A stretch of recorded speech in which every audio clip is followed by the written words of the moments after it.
This series of videos will focus on the most classic pattern in love relationship. One partner is typically more expressive emotionally, and the other partner is less, or even non-expressive. This will give you an opportunity to identify and balance your own patterns of communication.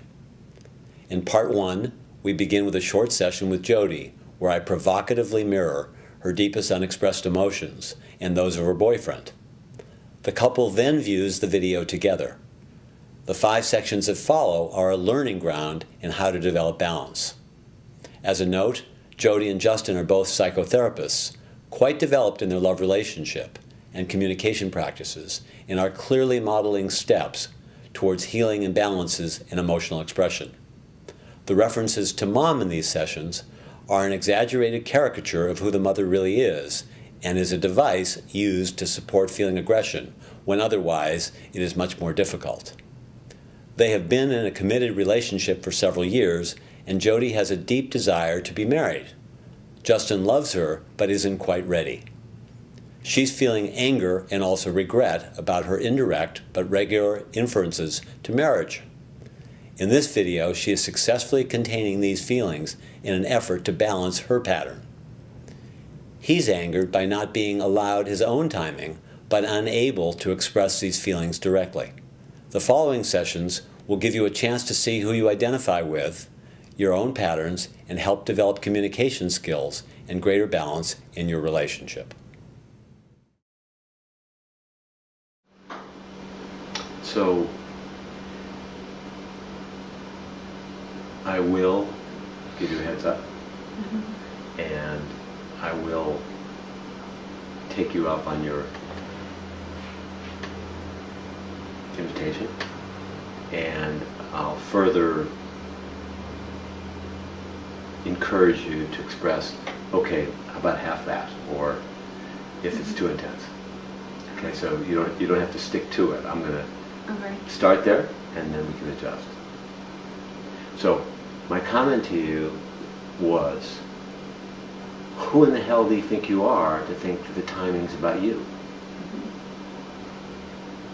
What kind of narcissistic crap is this? And that part of you that thinks it's about just you versus it being about both of you, and that for Justin, he's feeling like, God, I want to just be able to feel my love deepen for the person in my life I by far loved more than anybody else, without every day feeling her feel like she has to struggle with her goddamn feelings. I'm sick of it. It is like my mother. Who in the hell do you think you are, acting like you're not like my mother? At one level, you're just a sophisticated version of my mother, and don't pretend you're not. Let's be straight.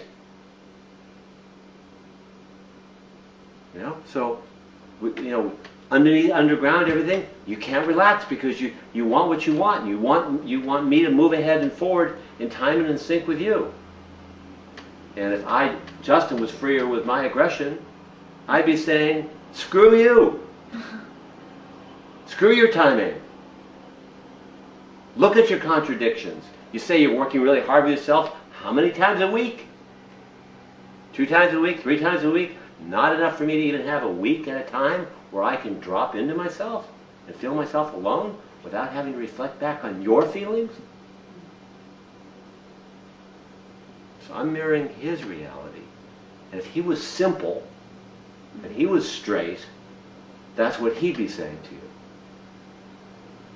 And if you were simple and you were straight, I think what you'd be saying to him is 2 messages that are completely contradictory. One would be what you just said to me, which is, after 2.5 years, you don't know what you feel for me? How am I supposed to trust you if you don't know after 2.5 years? Of what we've shared and who I am, and the depth of what we have, and you look around at these other people who don't have 10% of what we have, and you don't know, how am I supposed to trust that? I'm outraged that you don't know that you love me enough to make a commitment already. And you're not sensitive enough to jump right in or courageous enough to jump right in.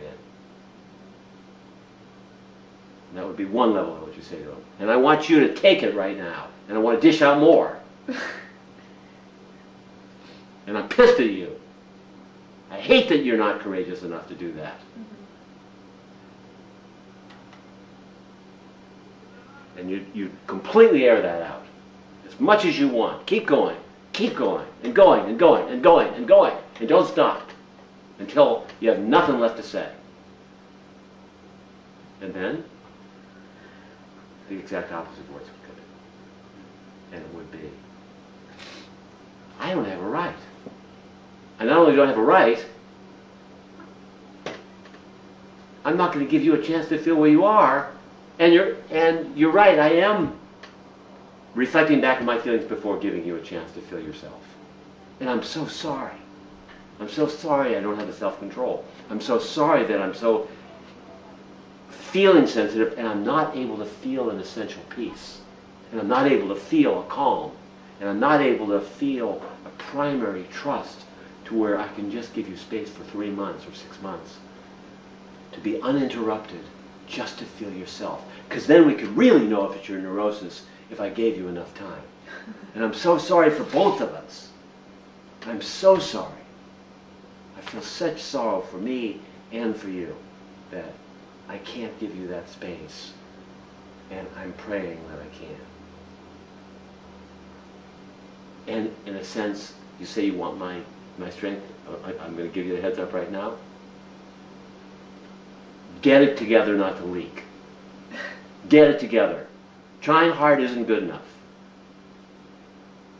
You are capable of really knowing this is for you. This isn't for him only.